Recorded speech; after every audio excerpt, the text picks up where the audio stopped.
Hi, gravitation അല്ലെങ്കിൽ ഗുരുത്വാകർഷണം ഇവിടെ ഒരു പ്രോബ്ലം മസ്റ്റാണ്.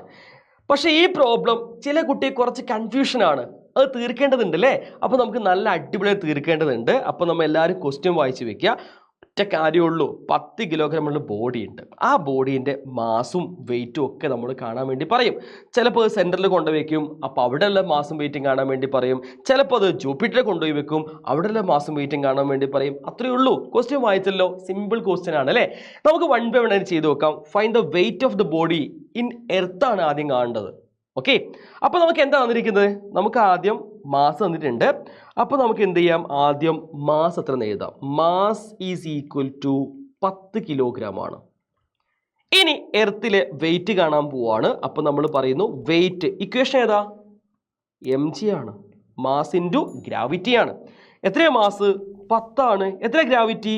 9.8 ആണ്. സോ 10 ഇൻറ്റു 9 നമുക്ക് എത്ര കിട്ടും? 98 ന്യൂട്ടൺ എന്നാ കിട്ടുക. ഇവിടെ ചെറിയൊരു സാധനം ഉണ്ട് മക്കളെ, അതാണ് കുട്ടിയെ കൺഫ്യൂഷൻ. എന്താണ്? നമുക്ക് കിട്ടിയ ന്യൂട്ടണില, ഇതിനെ എന്തിലേക്ക് മാറ്റണം? കിലോഗ്രാം വെയിറ്റിലേക്ക് മാറ്റണം. എങ്ങനെ മാറ്റും? 1 കിലോഗ്രാം വെയിറ്റ് എന്ന് പറഞ്ഞാൽ 9.8 ന്യൂട്ടൺ ആടാ. അപ്പോൾ നമ്മൾ ഒറ്റ കാര്യം ചെയ്യേണ്ടതുണ്ട്.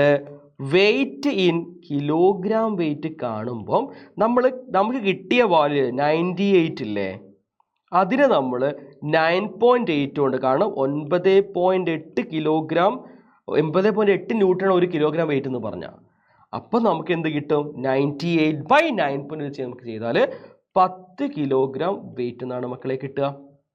സെറ്റാണോടാ? ഇത് കൃത്യമായിട്ട് പഠിച്ചു വെക്കുക കേട്ടോ. ഇനി രണ്ടാമത്തെ ക്വസ്റ്റ്യൻ എന്താ മക്കളെ? Find the mass of the body when it is placed at the centre of earth. ഭൂമിയുടെ മധ്യബിന്ദുവിൽ കൊണ്ടുവച്ചു, അവിടെയുള്ള മാസ കാണാൻ പറഞ്ഞത്. 0 ആണ് അല്ലേ ആൻസർ? ശരിയല്ലേ? മാസ് എത്ര കിട്ടും? അങ്ങനെ എഴുതിയാൽ തെറ്റിപ്പോവും.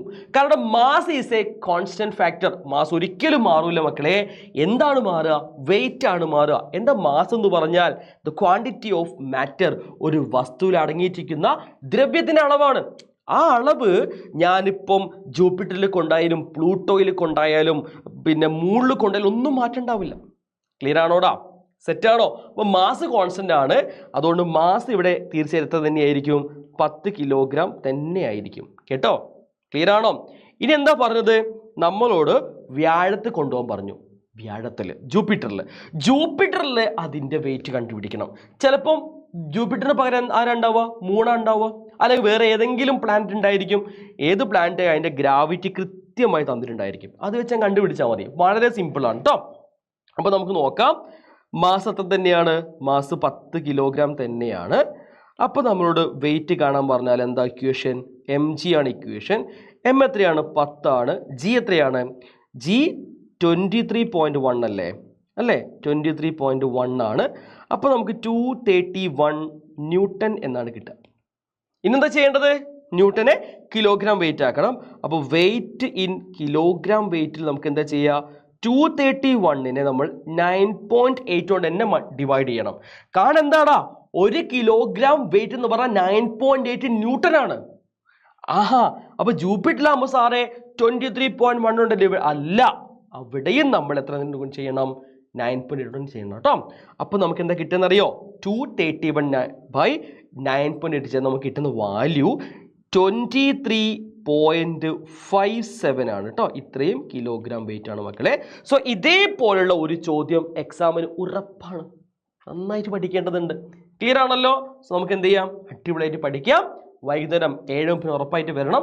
ഇതേപോലുള്ള ഒരുപാട് ചോദ്യങ്ങളും ഒക്കെ ആയിട്ട് ഞാനും ശ്രീമത് സാറും ഉണ്ടായിരിക്കും. കൂടാതെ നാളെ കൃത്യം രാവിലെ 7 ഞങ്ങൾ ഉണ്ടായിരിക്കും. സെറ്റാണല്ലോ? നന്നായിട്ട് പഠിക്കണം. ബൈ.